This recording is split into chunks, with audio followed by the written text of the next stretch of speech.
because the crisis which is in Africa today is because of philosophical, ideological, strategic, economic mistakes, which we have been talking about since the 1960s. This is not an accident. When you see the crisis in many of the African countries, the collapse of states, we predicted this in the 1960s. Philosophical, ideological, strategic mistakes. I don't have time to amplify each one. But I was very happy to hear the president of the World Bank talking about prosperity instead of profiteering. These were his own words. That's what I picked. This has been the problem. Aid has been for profiteering. This has been the problem. Now, the World Bank people and other groups have been talking of sustainable development. Even in your documents, I have seen those words there. Sustainable development. I am now going to be 80 years old. I have never seen sustainable pregnancy. That a woman is pregnant this year, the pregnancy continues next year, 3 years, 4 years, it never happens. In life, pregnancy develops sustainably within the womb of the woman. Quantitatively, the baby is growing bigger and bigger. But at some stage, quantitative growth must be transformed into qualitative change. The pregnancy must become a baby. If the pregnancy remains pregnancy, the fetus will die. So therefore, I would even ask you to change those words in your documents. Africa does not need sustainable what? You could call it sustainable underdevelopment. Africa needs socio-economic transformation. The pregnancy must become a baby. The baby must grow and become a teenager. The teenager must grow. That's what happens in life. You cannot have quantitative growth and you think you are doing anything. The main reason why there is no growth is because the growth factors are not funded. They are not even understood. What are the growth factors? We now talk of private sector-led growth. Yes, but for the private sector to grow, what does it need? It needs low costs of production. Ministers of Finance, low costs of production. And what are the low costs of production? Number one, transport. You must have low transport costs. Where do low transport costs come from? From the railway. If you don't fund the railway, how will you get low transport costs? Wonderful people. Banco Mundial, IMF, all these. Where will low cost of production come from if you don't have a railway? I have been here for the last 64 years. I've been watching as a student leader, as a freedom fighter, now as the leader of a country. How many railways have been constructed or funded in Africa? The few that have been was by China, the Tanzania Railway to Zambia, and recently China, another one here in Kenya, and then Tanzania on their own, they are building a railway line. So, if you are talking of helping Africa, the railway, I don't want to be involved in any other words, no, please. The railway. Because if you fund the railway, you will have low cost of transport, and you can produce products which are cheap, which can be bought in the world. So you audit how much funding, all these billions you are talking about, how much of it has gone to the railway. Audit it. The second cost pusher is electricity. If you don't find electricity and you talk about sustainable development, what are you talking about? Private sector-led growth, maneno too. Electricity, we must have low-cost electricity, not exceeding 5 cents per kilowatt hour. That's what I insist on in Uganda. I'm tired of all these stories. These neo-colonial civil servants who have been holding us back, I have put my foot down, say, I don't want to hear those stories. And Uganda is developing, and it will develop, because I don't entertain that nonsense anymore. Borrowing for what? Capacity building. Imagine seminars. They call you in a hotel, you eat chapati, you eat mandazi. They say that is capacity building. Capacity building should be on the ground, not just seminars. So, the second point, Excellencies, electricity. The third one, those people who talk about private sector-led growth. I have been trying to borrow money for our UDB, Uganda Development Bank, a bank which funds manufacturers. No, I don't get support for that. Instead, they want me to go, my people to go to commercial banks. But commercial banks cannot give, those commercial banks are to encourage imports, because the only person who can borrow money and pay it back from a commercial bank is a trader who goes to China, goes to Dubai, brings products, sells them quickly, and pays back. So, if you are serious, I need to hear about the low-cost funding for manufacturing. Not for stories, not for what, no, manufacturing. How about funding for irrigation? Because if you want to stabilize agriculture, a country like Uganda is very rich, we have got everything. But still sometimes we get some erraticness in the rain. So in order to stabilize, I've been trying to look for a loan for irrigation. I can't easily get it. Very difficult to get. A loan for seminars, very quick. The civil servants, what? But a loan for irrigation, you don't see. Now, finally, the loan for, I don't know the situation in other African countries, and I don't have time to talk for a long, I don't have opportunity to talk for long. But Uganda is a very rich country. But one of the problems we were having was that our people were outside the money economy. They were in what they call subsistence sector. They just produce for eating. Wanashughulikia tumbo tu. So I was looking for money. Please give me money to give coffee seedlings to these fellows who are just producing for the stomach, so that they can produce for the stomach, but also produce for the pocket, so that they join the money economy.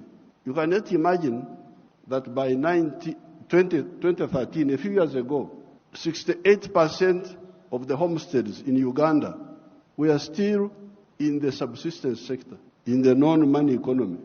You audit your countries. What is the situation? What is the percentage of the people? So I had now to use my own money, because I couldn't borrow money from anybody.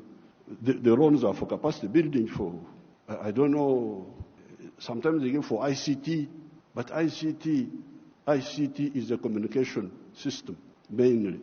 What are you going to communicate on that communication? How are you? Good morning. And you think that is communication. Why don't you have ICT linked with agriculture, linked with industry? Oh, now the digital. Are you eating computers? Have I seen anybody eating computers? Just running up and down. Maneno too. So I was insisting that all these Ugandans must be in the money economy. 2013, not long ago, 68% of Ugandans were outside the money economy, because Uganda is a very rich country. A fool can survive there. In other countries, fools die. But in Uganda, fools can thrive there. They just eat. He stays with his brothers. He eats. He goes from there to the sister. He eats. He's not earning anything, but he's eating. So we said no. Everybody must be involved in the money economy. We couldn't get any support for that, but we funded it ourselves. Each year, we spend about $300 million of our own to make these villagers join the money economy by producing for the stomach, but also for the pocket. And from 2013, I was now told that for the first time, 61% of the people are in the money economy of the homesteads. It is only 39% that are still out. You imagine those are still there, just eating, no money. So therefore, this meeting is. Then you get your neo-colonial civil servants. They talk of import support. Imagine there is money for import support. Import support.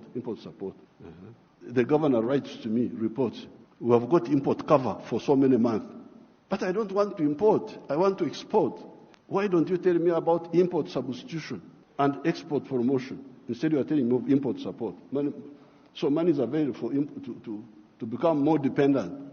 So I'm very glad to hear what finally, the cash, which we told our people about in the 1960s, we told them, part of the wars we fought in Uganda, we had to get rid of the neo-colonial groups which were there, which were stopping us from thinking.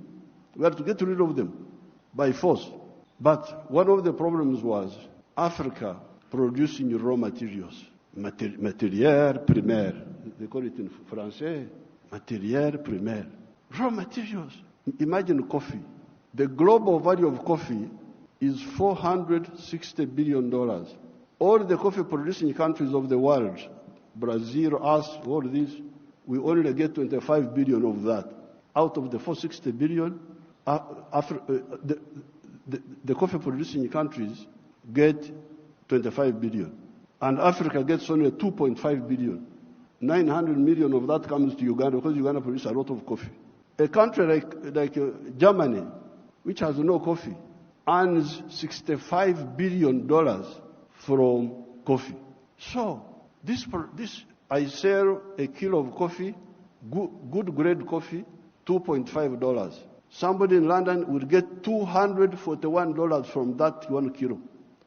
Okay, there are other costs on the way. I don't want to, because he's the owner of a restaurant and so on. But coffee roasting, coffee grinding, coffee packing must happen here in Africa. It must happen at source. The shirt I'm putting on is Ugandan cotton. I don't put on foreign clothes. It's only the trousers I'm putting on because I can't go naked. Because they have not solved that problem for me. So, if you look at cotton, how many job levels are there? Job levels. You grow the cotton. Okay, that one we do. Those jobs we do. We gene the cotton. Kutoa mbegu, remove the seeds. That one we do here. And we end there. When you hear all these countries which have got crisis, Burkina Faso, I don't know what, Mali, all of them are cotton growing countries. But how much textiles are they producing? They are importing textiles, I don't know from where. So, now if you end at level 2, gining, removing the seeds, then you take the pamba, you take the cotton, to cleverer people who are clever, watu wenye akili, wako huko, sisi hapo tutajiita vipi? Kama mtu anakuzidi akili wewe unasema wewe nani? So, they take the cotton, they spinning, more money, more jobs. For their children, they weave, more money, more jobs. For their children, they put the print, more money, more jobs for their children. I looked at the figures. Uganda consumes 276 million meters of textiles each year. And that wonderful country of yours spends $880 million on clothes. Some of them dead people's clothes from Europe. When people die, their clothes, they are sent to you people, to Africa. And we spend 800, all the money we earn from coffee goes back to bring dead people's clothes. But we have got one factory there called Nitil. It produces 25 million million meters. So, in order to clothe our people in Uganda without importing, we need about 11 factories like the one of Nitil, and they would employ about 20,000 people.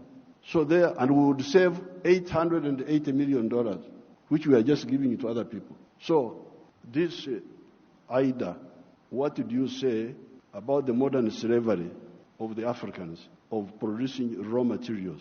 In one of our documents in Addis Ababa, we had talked of Africa producing what it does not consume and consuming what it does not produce. They had put that as a summary in one of the documents of the African Union. We must get rid of the production of raw. I banned the export of minerals from Uganda and process. I banned them. Piga marufuku. Then the agents were going in the corridors. What Mufanyi? No mineral will come from Uganda if it's not processed. You wait until I go away. You can steal the minerals, but not now. I banned this export of unprocessed minerals in 2012. My young brother, His Excellency Ruto, I forgave him and gave him some little iron ore for, I think, 2 or 3 years. Because I've got a lot of iron ore, one of the best in the world.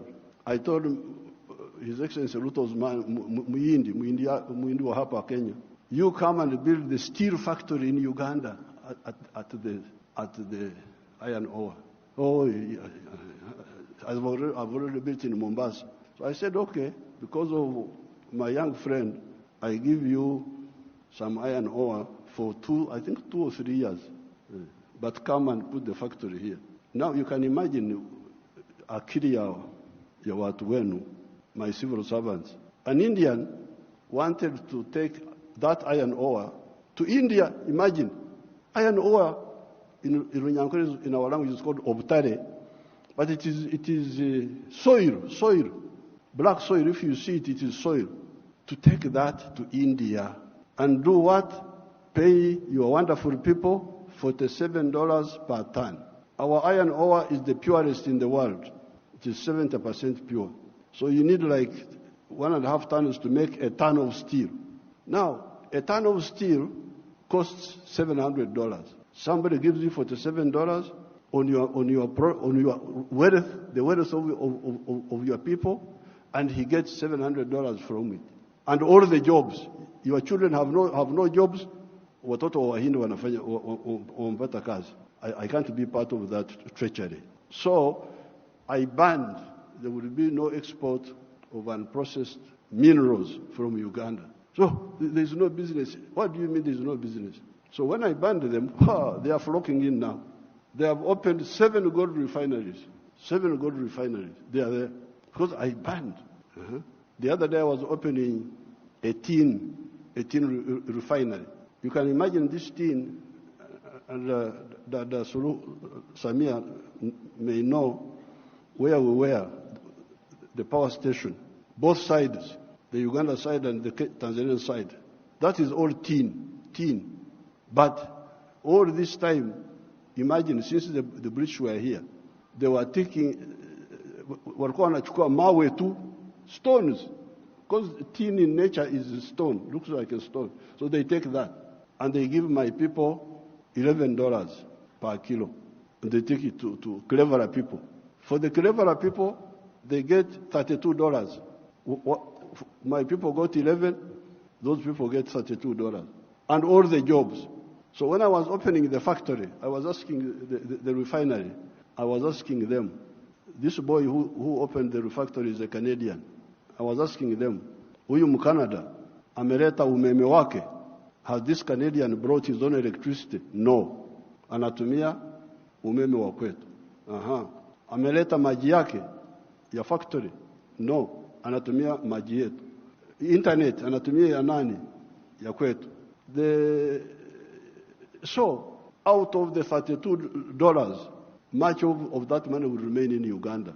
Pay for the raw material, pay for the electricity, pay for the water, all that remains in Uganda. So, what does, first of all, my African brothers and sisters say about this hemorrhage of Africa? Hemorrhage. Echikurukuto, we call it in Uganda. This hemorrhage must stop.